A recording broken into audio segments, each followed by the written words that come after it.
Hi everyone, welcome to MATA35 at the University of Toronto Scarborough, now taking place over Zoom. I'm Professor Yun William Yu. You can call me Prof. Yu if you want.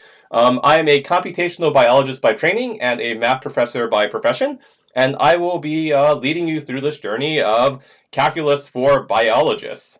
Um, to get started, let's get started with some administrative things.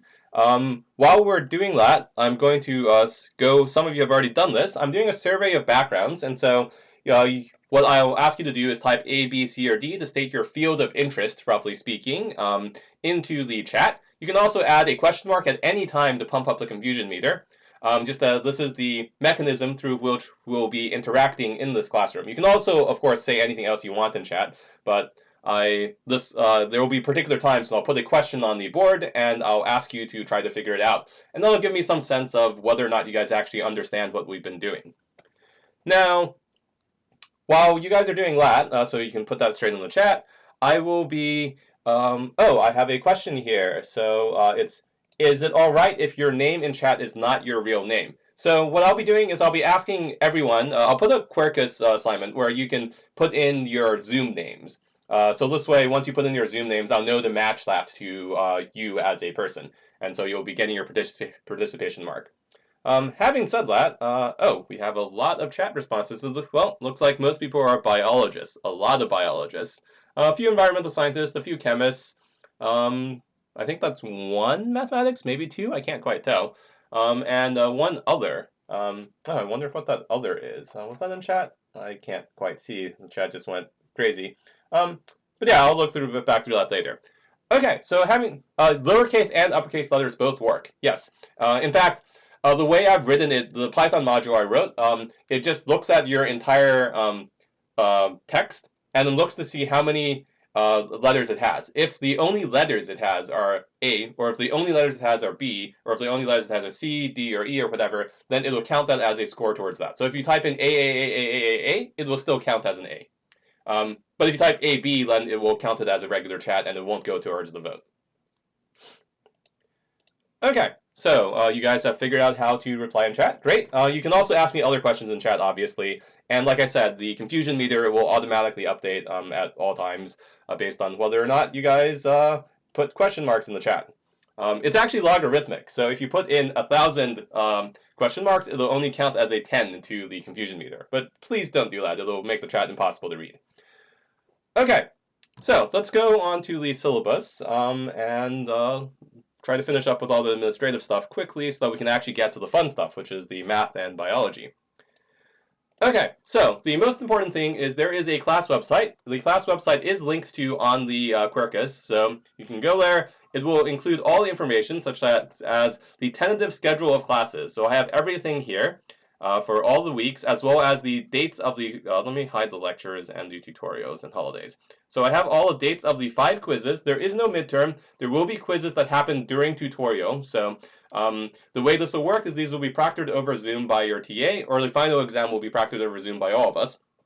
There are 2 TAs in the class and myself. So there'll be 5 quizzes instead of a midterm. So these will be important. So you should make sure to mark down those dates. You have to be here. So all of you should be signed up for a tutorial, and you are required to take the quiz during your tutorial. Don't worry, I'm going to try to make sure that the Thursday tutorials don't get an unfair advantage. For every one of these quizzes, I'm going to be writing at least 3 versions. One of them is going to be the Wednesday quiz, one is going to be the Thursday quiz, and one is going to be a practice quiz that I give you a week before. And so all of them will have roughly the same format. I'm just interested in checking that you've learned the techniques that we're covering in class and you're able to do it. So those will be so the quizzes, the final exam, the dates to be announced. It will cover all the material in the semester at a faster pace than the quizzes. So you will need to study for that. It will be 2 hours long. Each of the quizzes is only half an hour long. But yeah, so that's part of that. So let's go back to the weeks. One of the things about this class is that although it's officially a Calculus 2 class, we're actually going to cover a lot of material, including things like linear algebra. We're going to include some basic differential equations. This is all because this is stuff that we have, that the other professors in the math department have collaborated with the biology department to decide on what interesting topics there are. So we have to cover everything here. This is part of the class requirement. Textbook name is in the syllabus. But yeah, so this is the class requirement. We have to cover all of this. At the if you go onto the U of T exam repository, you might be able to see some previous year's exams. We have to cover all of that, and my job as your professor is to try to teach you enough so that you can get through the final at the end, which covers all this material. So if I have to go quickly at some points, I apologize a bit, but we do have to get through all this material. This is required for, well, this is the mathematical biology that you're required to know as a biologist. Okay, so these are all tentative dates. For some of the dates, I already have recommended reading. So your textbook is Bittinger, Chapter 5, but really any textbook that includes the topics that we're going to be covering is fine. And so I've separated into 12 weeks. Some of the weeks are Friday, Wednesday, some are Wednesday, Friday. One of them is Wednesday, Wednesday, just depending on when your holidays are, because you have some weird holidays thrown through the summer.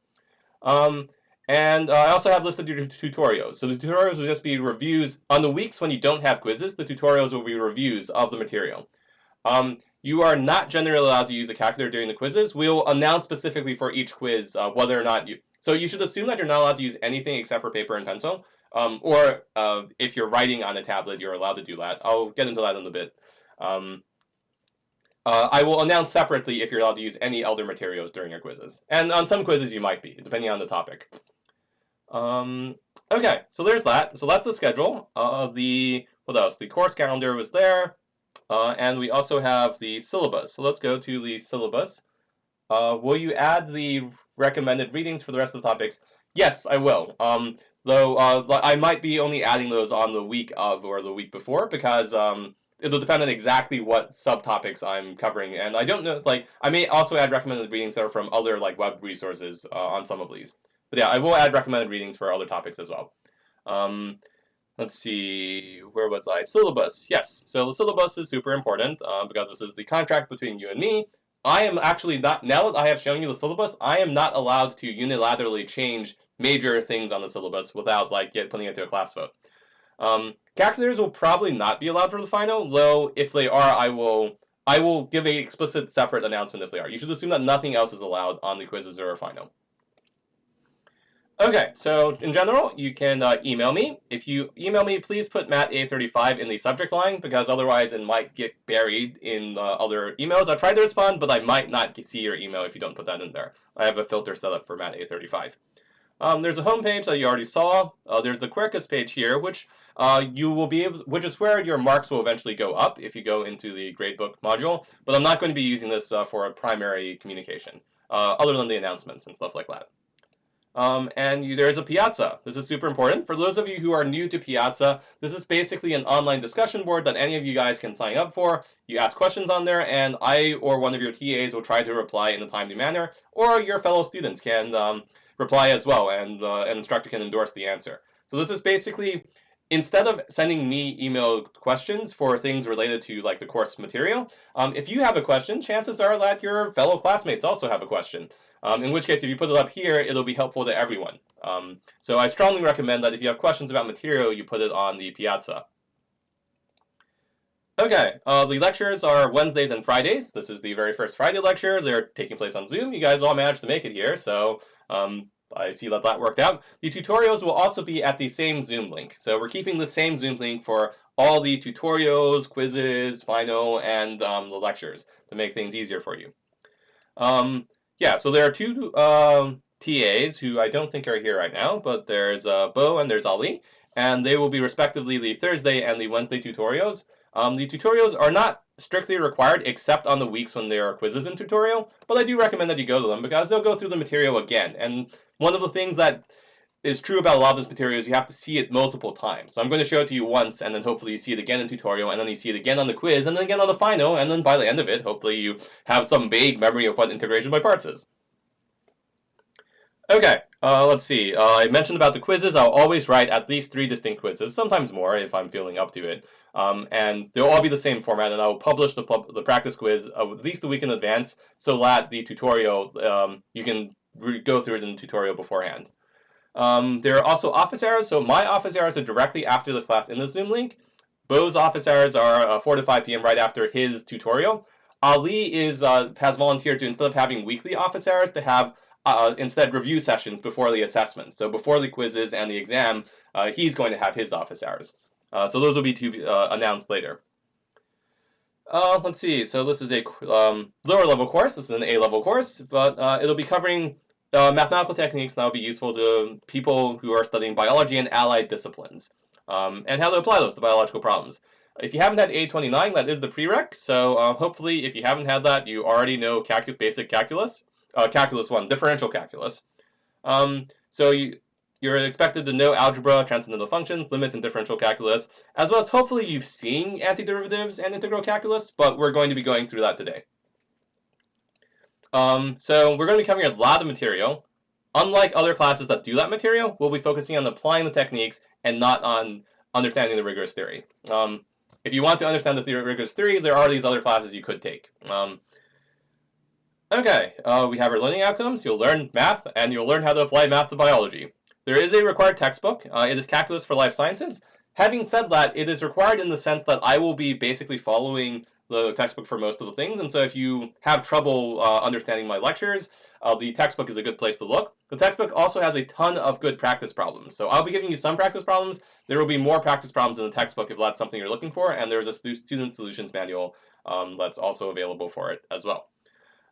So that is a really good resource, and I highly recommend it. Having said that, any material that I will be assessing on the quizzes and final will, roughly speaking, be covered in class itself. So that's how it is. I do recommend it, though, because it has alternate explanations for a lot of the stuff I will be covering. So, the evaluations.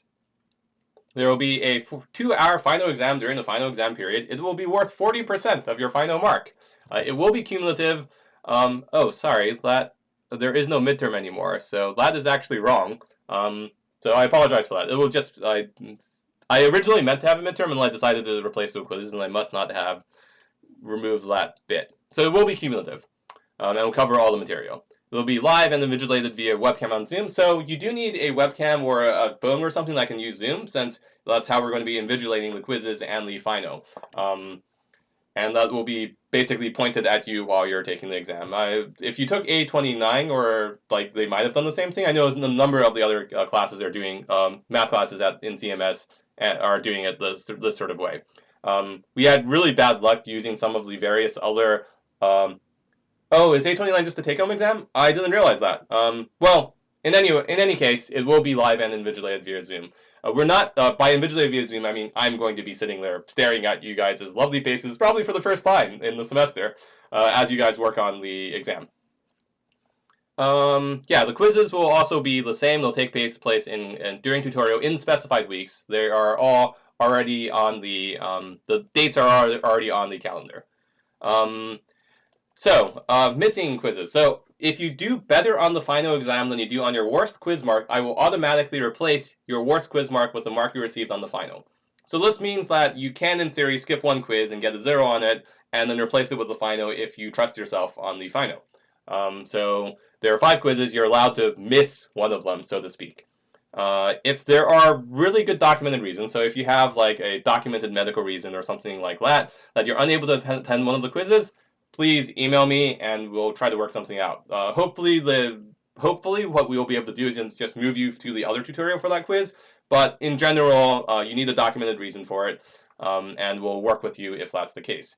If you have any accommodations like 50% extra time or things of that sort, please also let me know and we'll work with that. The quizzes are 30 minutes. Part of the reason I made it that way is so that people with 50% extra or double time because of accessibility accommodations can still do it during the tutorial period. You'll have to be able to scan or upload your responses to CrowdMark. If you haven't used it before, this will be something that we'll be doing during the first quiz.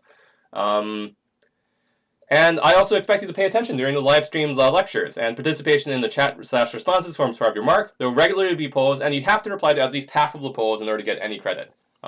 So you don't have to come to every class, but you do need to come to at least half of the classes, basically. Participation on Piazza is not required, but it's encouraged. If you're a frequent Piazza participant, I might give you a bonus mark or 2 at the very end, but it really has to be like a frequent Piazza answer and asker.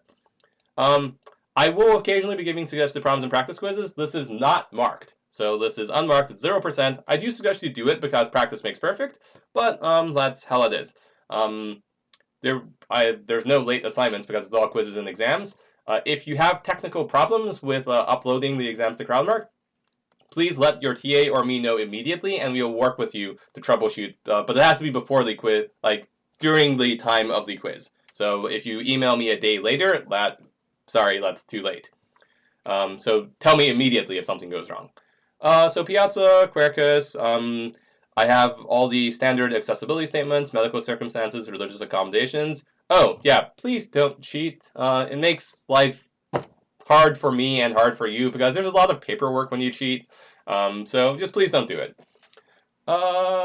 Yeah. Okay. Does anyone have any questions on the syllabus before we move on? This has taken more time than I was expecting, but it's good that we're all on the same page. Okay, great. So now that we've covered all that, oh, textbook stuff. Yeah, I think I covered the textbook. It is this book here, Bittinger's Calculus for the Life Sciences.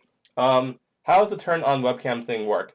Oh, that's during the tutorials and the final. So you just need to turn on your Zoom webcam in Zoom, and basically we'll be invigilating as if we were invigilating in person. We'll discuss that a bit more once we get a bit closer to the quizzes. Okay, but anyway, you guys aren't here to learn about the syllabus. You guys are here to learn about calculus. So let's get started. Yeah, so if you're on the laptop, you just need to turn it on. Yep. Okay, so let's see. Now we've done with that. Okay, so questions show up on the confusion meter, and looks like, yeah, so biologists, a few chemists, a few environmental scientists. Oh, are there no I thought there was a mathematician in here at some point, but okay, well, I guess I'm a mathematician, so let me put that in there. And oh, yes, yeah, that is a very important point. Part of the reason I have this chat up is precisely because I have a habit of accelerating with my speech if I'm not interrupted. And so if we were in an in-person class, I would be able to see your confusion, and I'd be able to slow down a little bit. Since this is not an in-person class, the best thing for you to do is for you to put a question mark in the chat when I start going super duper fast, because then I will see that and I will know to slow down. And I will try to be a bit slower because I do have a bad habit of that, especially when I'm excited about material. Like, I don't know about you guys, but I'm excited about mathematical biology. Okay, breathe, slow down. Okay, now let's get started. So we have our survey of backgrounds, and the next thing I'm going to do is I'm going to talk about why you guys should care about this class. You guys are mostly planning on being biologists, which means that you don't really need to do a lot of the super advanced math, and some of the math we're doing in this course you may not have to do yourself very often. Like, this might be the last time you see linear algebra, or it might not, depending on what you do with your career. But now, the reason I am doing this is because sometimes as a biologist you will need to use some math, and it is important that you at least be aware that a particular mathematical thing exists so you're not reinventing the wheel. This paper here is a mathematical model for the determination of total area under glucose tolerance and other metabolic curves. This paper was published in 1994. Oh, can you guys see my mouse? No, you can't see my mouse. Give me a moment. Let me try to get my... Okay. Do I have anything I can do about that? Why can you guys not see my mouse? What about now? Okay, so you see it now. Okay, good. So that allows you to see it. Great. So it is now under reinvention of the trapezoid. Okay, so I will figure that out by next time, and I will... okay, let me do it this way. Can you guys see that? So, this was published in 1994. So, someone in a actual medical journal. So someone decided to figure out a way of getting the total area under a curve for things like glucose tolerance. Now, those of you guys who know anything about integration might be like, oh, wait, that sounds sort of familiar. Now, it turns out that this was something that they this was invented ages ago. These people managed to reinvent the trapezoid rule for figuring out the area under a curve. So now I'm just going to ask oh, sorry, let me reset my chat before doing this. Let's reset that. And how long ago do you think the trapezoid rule was invented? So this is a rule for computing the area under a curve by basically drawing rectangles with little triangles on top of one. So, okay, so we have a bunch of votes. Let's see what people think. Sorry, the vote should update any moment now. Ah, there. Okay, so a lot of people think it's C. So 1,000 to 1,500, that seems like a pretty reasonable guess. So it looks like no one thinks that it was before 1 AD. A few people think, okay, so it seems like we have some critical mass here on B. Well, unfortunately, you guys are all wrong. There is evidence to show that the ancient Babylonian astronomers already had the trapezoid rule around 50 BC. So, let's see, between 30 and 50 BC. So, we've known a lot of these things for ages, and it's super important. No, 50 BC. So this is before, so not AD, this is before the years 1 AD. So before the current era, before Christ and all that. Yeah, so this is how long we've known math for a really long time. But the problem is that not everyone knows this. So like this was just the, well, the astronomers knew it, but not everyone did. And you wouldn't expect a physician to know it or a biologist. And so you see, like this is why this class exists, because I don't expect you to know, well, I expect you to know it for the final, but I don't honestly expect you to remember all of the mathematical techniques 5 years from now. But what I'm hoping is that you at least remember that these techniques exist. And so when you come across a problem like this, you'll be able to recognize that, oh, well, I vaguely remember doing something like this back in A29 or A35, and I should review that or go talk to a mathematician friend, and so that I don't end up reinventing something that was invented before, like, well, before any of us were around. Okay, so that was just a fun little aside. I'll try to include more of these as the course goes on. So now, the next thing is we're going to be talking about differentiation and dimensional analysis, so a quick review. So, what is differentiation? So differentiation is just getting the instantaneous rate of change of one variable versus another variable. You guys already know this. This was basically what you guys studied in A29 or equivalent. So if you have you can think about this in terms of dimensional analysis. So now if you're doing a proper math course, we're never going to talk about meters or seconds or things like that. But since this is an applied math course, well, we're often measuring physical quantities. And so if you let the variable x represent distance along the x-axis, maybe in like meters or something, and let's let y equal to f of x be the height of the function on the y-axis, well, then the df dx is the instantaneous slope. So it's how quickly things go up as you go along the axis, and it's a unitless quantity, because you have meters divided by meters, right? Oh, sorry, wrong way. Or sometimes you have different types of units. So maybe you're measuring things in terms of time. And so you let t be time in seconds, and you have some variable x be distance traveled along the x-axis in meters. Well, then what you get is dx dt, you're dividing, so that's the instantaneous velocity in meters per second. And so you can sort of think of this as taking one measurement and dividing by another measurement. Like that's basically what you're doing when you're taking differentiation. And for those of you who've taken some more physics, you probably recall that, well, if you take the derivative of velocity, what do you get is acceleration, because it's meters per second squared, since you're taking the derivative again with respect to time. And more importantly for things like biology, you might be measuring populations. So that's a unitless count. So like how many bacteria do we have on a petri dish? And then if you take the derivative with respect to time, well, that gives you the population growth rate in numbers per second. So like this is what you guys were studying in A29. You were trying to measure how one thing changes as a function of another thing. And that's the whole point of the differentiation. Now, on the other hand, what is the opposite of differentiation? Well, that is something we call integration. So this is the opposite, and you're sort of summing up a value as another variable changes. It's not how one value changes as another one does, but you're summing up a value. So instead, if you look at the dimensional analysis, what you do is you multiply together units along that axis, and we'll be going into this in a bit more detail. Oh, wait. sorry. Yeah, and I do believe, yeah, so let me draw that out a little bit. Okay, so things like area, which is the most obvious one. So area, if you, let's say you want some area under a curve. Let's say this is the x-axis, and let's say we draw a semicircle on top of that. So let's say this is a semicircle, and what we're interested in is how much stuff is in here. So basically you're integrating along by adding together, summing up the value as the variable changes over time. That's the basic idea of integration. So this might be y equals f of x. So let's say the y-axis, maybe it's in meters.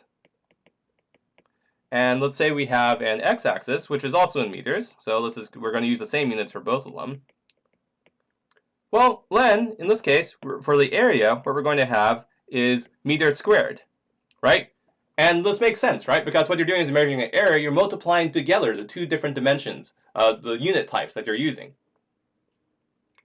And sometimes you see things that are slightly different than that. So maybe we have some x-axis that's distance traveled. So, and maybe you have some, let's see, maybe you have some time axis, and maybe you're in a car and you're driving along and you have some velocity, which you can measure. Let's say this is your velocity. Let's say it increases. Let's say you pass the car here, and then you stopped at a red light. So now when you're doing that, in order to figure out how far you've traveled, what you do is you integrate along the area underneath your velocity curve. So here you have v of t, where this is velocity. If I need to be able to spell. Oh, that was the wrong button there. Okay, so velocity, and that's in meters per second. Let's just say that. Miles per hour would also work, but it's super complicated to do those conversions, so we're going to be working in metric for the most part. And let's see, we also had time, which was in seconds. And if we multiply those two together, the dimension of our distance traveled is going to be in meters, because it's meters per second times seconds. Okay, so that's basically the basic idea behind integration, is you're summing up a value as another variable changes, and that's the opposite of like taking the instantaneous change of one variable as another variable changes. Now, we're trying to do the opposite of differentiation, and so one of the things we can do is maybe we can just try reversing the process of differentiation algebraically. Now, so to do this, well, let's see. Well, we took derivatives, and let's do the exact opposite. Let's try to go backwards and get an antiderivative. Now, what we're going to do is, let's say we have some f of x is equal to, let's say, 35x plus 2021, because this is A35 in summer 2021. Now, what happens when you differentiate this? So, differentiate, and you get f prime of x is equal to 35, right? So hopefully you guys all remember that. So that means that if you take f prime of x and equal to 35, and we want to take the antiderivative, and I'm going to put this in question marks, so antidifferentiate, actually let me say antidifferentiate. Antidifferentiate. Well, you want it to reverse things, right? So, in theory, this should get, let's use this notation. So we're going to use an integral sign, f prime of x dx. Oh, sorry, I want the dx in red, because this is how we're denoting this antiderivative operation. And, well, this is equal to the integral of 35 dx, which is going to be equal, and I'm going to put a question mark here, because this is what we want to happen, to 35x plus 2021, right? But now, this has a couple problems, right? Because this isn't one-to-one. So you might notice that if you had different functions, f of x is equal to 35x, and we add different things, so f of x is equal to 35x, and let's say we had a plus pi here, or we had a minus square root of 2 here, or maybe we had a plus 5 here. Well, when you take the derivative of any of these, those all give you f prime of x is equal to 35. And so instead of taking the so when you take the antiderivative, you don't actually know which of those it started out as. And so when you take the antiderivative, so each of these, any of these values could be the antiderivative of 35. And so instead what we have is we have a general form for the antiderivative. So f prime of x dx. That's going to be equal to 35x plus a constant. So this is why we have this plus a constant when we take this antiderivative operation, because when you take the derivative, any constant there will go to 0, and so those are all antiderivatives of the function f of function 35. And this is a pretty important theorem, so let me write that out here. So if two functions have the same derivative, then they have to be well, they have to differ by only a constant c. It can be positive or negative, but they have to differ by a constant. Because this way, when you take the derivative, the constants cancel out, right? Or constants disappear. Yes, I am recording. So I am not recording through Zoom. I'm recording through OBS, my streaming software. So just to answer Maria's question there. Yep. Yeah. Okay. Because if I record through Zoom, then it records all sorts of other things as well. So. Okay. So let's go on to the next slide. So now you guys learned a ton of derivative rules. So those are all these rules along this side here. So you had all those rules. Oh, let me actually erase that because I don't want to. So you had all these rules here on the left.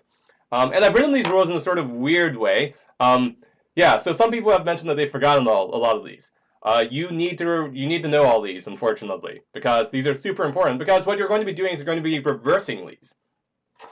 So for example, at the very top here, you have d dx of kx is equal to k. So if you have a constant times x, you take the derivative, you just end up with k, right?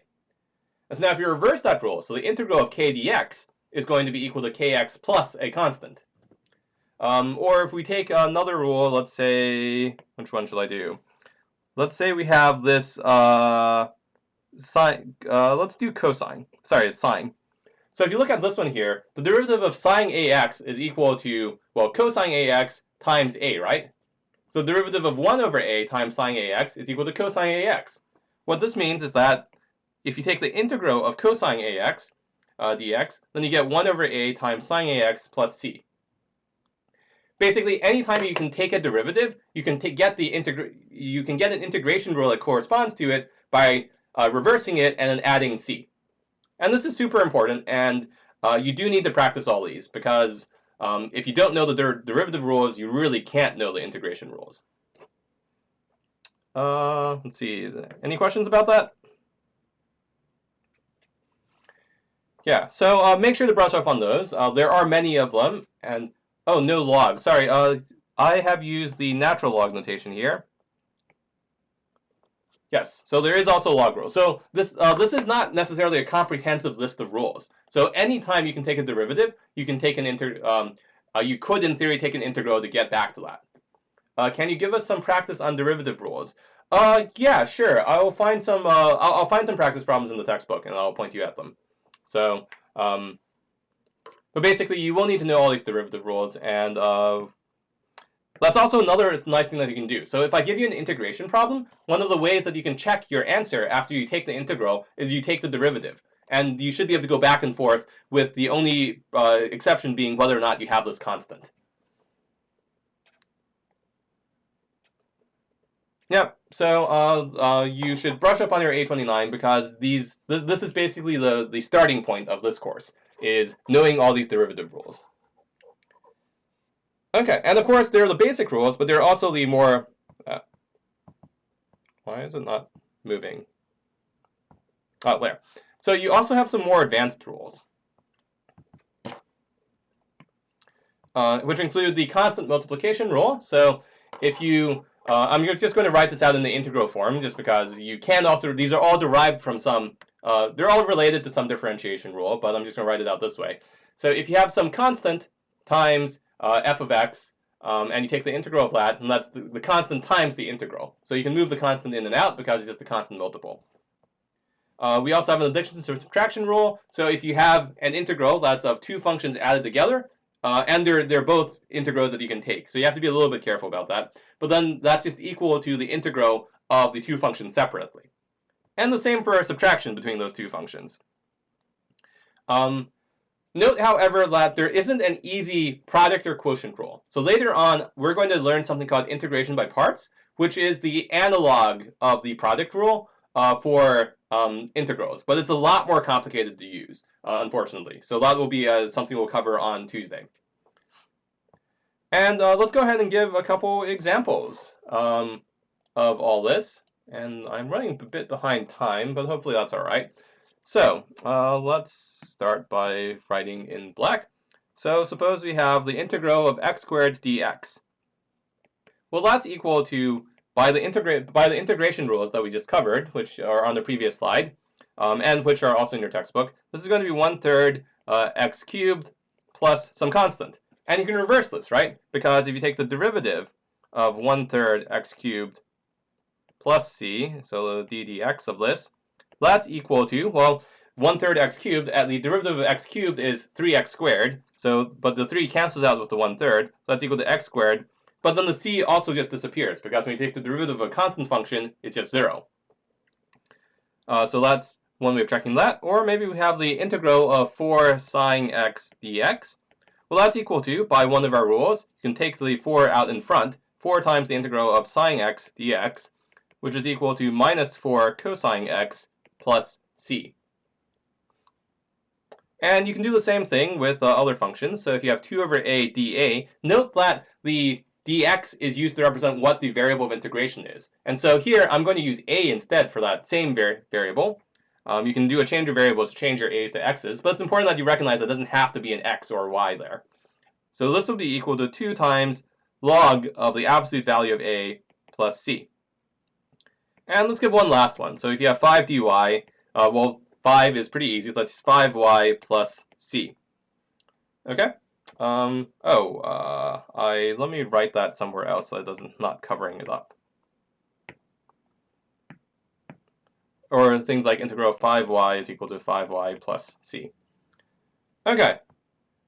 So let me give you guys another question. Let me reset my poll again. And I want you guys to figure out what the integral of MA plus A35 dA is, where M is a constant. And there are all these choices, and I'll give you guys a little bit of time to figure that out.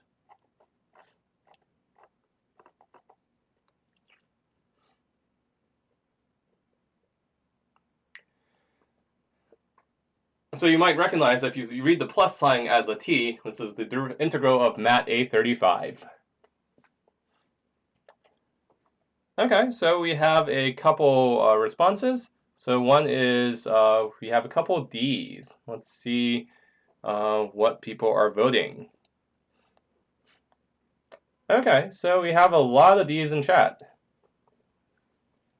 Well, let's see. What's going on whenever you do this? Well, M is a constant, so that means that, let me do this in orange actually. So M is a constant, so this is going to be equal to, actually let's do this the other way, so that we can check it. So the question is, if we take the derivative of d, do we get back the original thing? So if we take the derivative, so that's going to be dA of m over 2 a squared plus 1 over 36 a to the 36 plus c.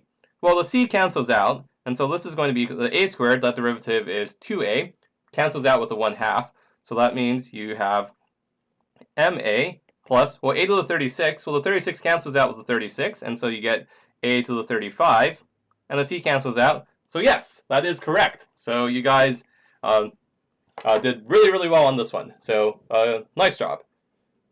Let's go ahead and give another example or two, because examples are super important.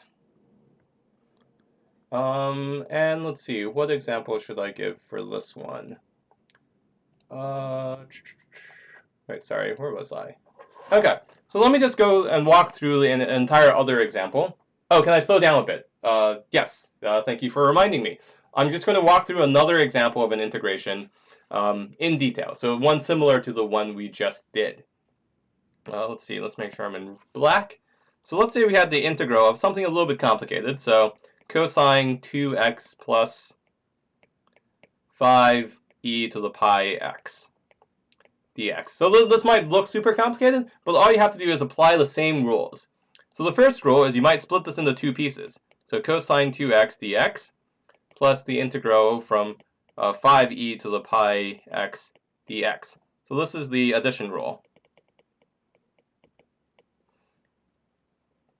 And so now that's going to be equal to the integral of cosine 2x dx, plus we can use the multiplication rule to move the 5 out in front.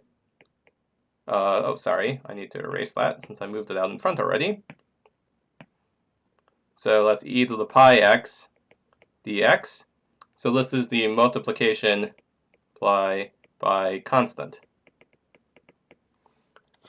Okay, so now we can actually take the integral of both sides. So the integral over here is going to be 1/2 sine 2x plus some constant. I'm going to call it c1. Plus here we have 5 times the stuff in the integral, which is going to be 1 over pi e to the pi x plus some other constant. But one of the nice things you can do about constants is you can lump them all together because it's just some other constant. So this is going to be equal to 1/2 sine of 2x plus 5 over pi e to the pi x plus some other constant c.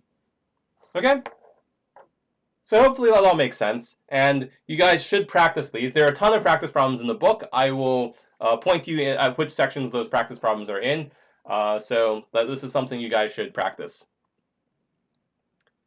Oh yes, I will be posting all my slides as well. So I will be posting the version of my slides after I've written on them. So those will all be posted after class. I obviously can't post them before class because I haven't written stuff on them yet. So those will all be posted, and the recording will also all be posted. So everything you guys hear now, you guys can hear again. So let's go on to the next one. Oh, come on. Okay, so now one of the problems that we're going to be seeing over and over again is something called an initial value problem in an antiderivative.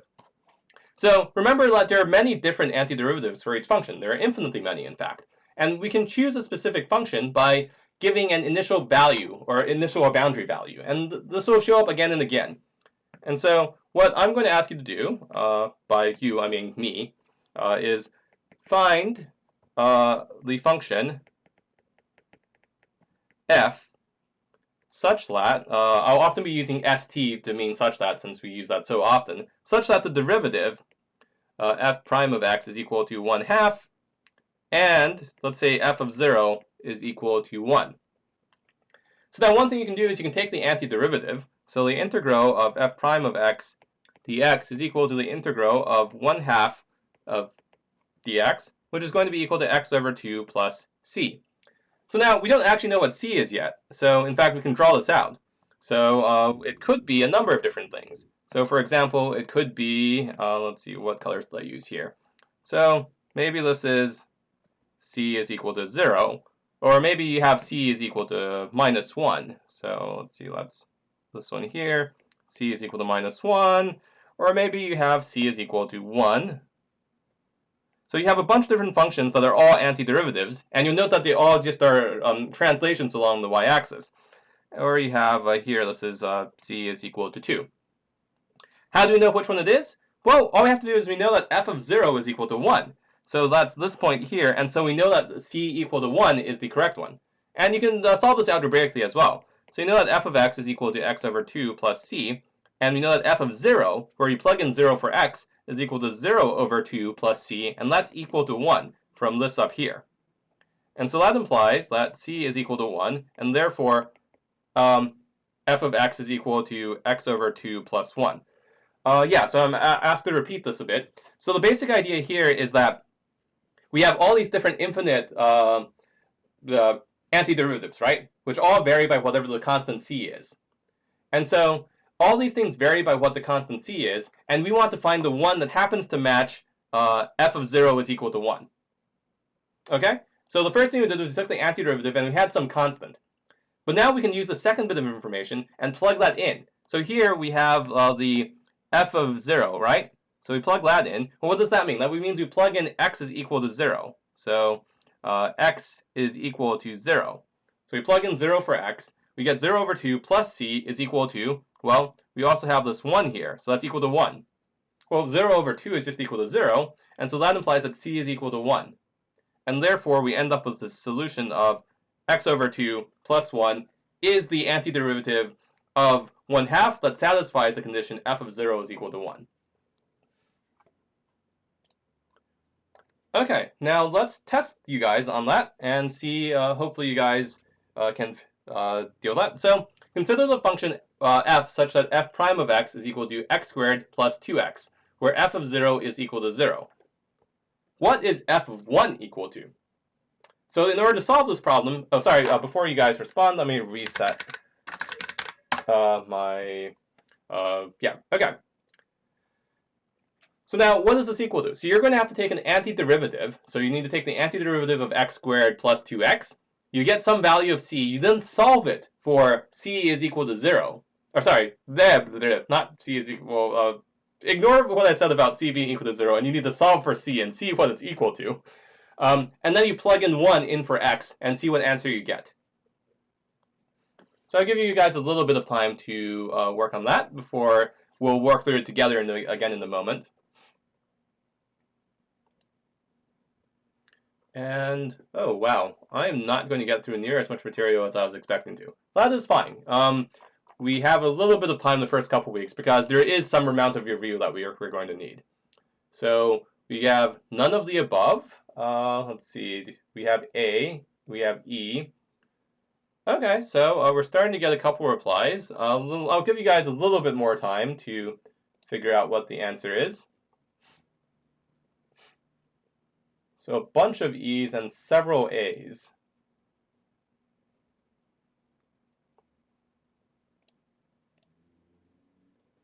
Okay, so it seems like the people have decided that it's either A or E. Well, let's think about it a little bit. So let's first work through the fact it was already too fast, so I'm really worried if there is more material we're missing. Well, I'm going to go through all the material we're missing right now on Tuesday. So I guess for the last thing in today's, I was hoping to get to the cornfield exam. I have some like biological examples, but we're not going to get to those. That's fine. We'll get to those on Tuesday. Let me finish off this class by working through this entire this problem slowly. So if you have any questions, make sure to stop me in chat while I'm going through it. So, well, it seems like everyone has decided it's either A or E. Let's see which one won out. Looks like A barely won out the vote. So now let's solve it and see whether or not that was correct. Okay, so what do we have here? Let's do this in black. We have f of x is equal to the integral of x squared plus 2x dx. Well, that's going to be equal to, well, what's the integral of x squared? That's 1/3 x cubed, right? 1/3 x cubed. And the integral of 2x is going to be x squared plus x squared plus some constant. But now what do we know? We know that f of 0 is equal to 0. So, let's say f of 0 is equal to 0. But now what happens when we plug that in? So when we plug that into this thing, we have 1/3 times 0 cubed plus 0 squared plus c. Yep. And so therefore, that means that c is equal to 0. And therefore, f of x is going to be equal to 1/3 x cubed plus x squared. And so the next thing we need to do is now we need to plug in f of 1. So f of 1 is going to be equal to, you plug in 1, so that's 1/3 times 1 cubed plus 1 squared. How do you get the second part? Can you ask what is the second part? I'm not sure which part's the second part, Samantha.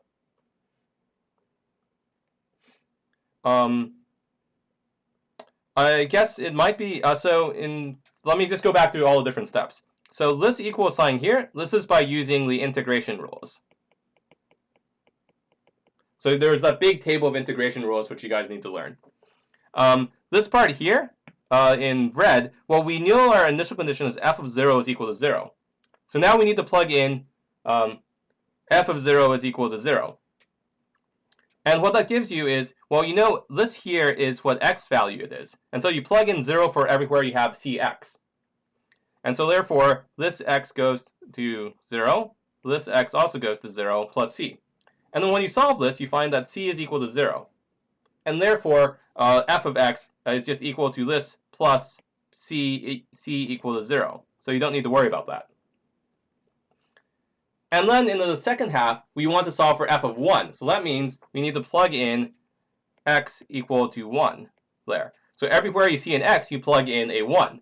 So you get 1/3 times 1 cubed. 1 cubed is just 1 plus 1 squared. So that's equal to 4/3. And so the correct response here is A.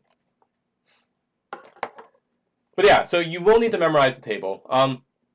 You really should memorize the table. If you want, you can rederive the table, but rederiving the table is really time-consuming, and I strongly suggest you just memorize it.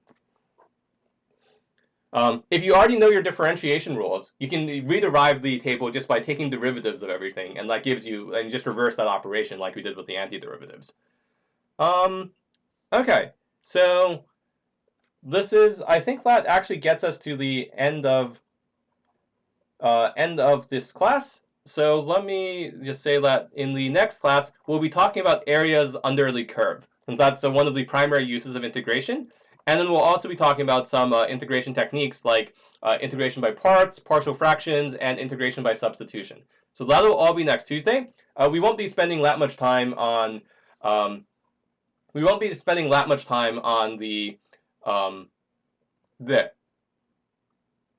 Sorry, I just got caught over myself. But so we will be covering all three of those topics in next Tuesday's class. We won't have to spend time on the syllabus, so hopefully that means we'll be able to get started a bit more quickly.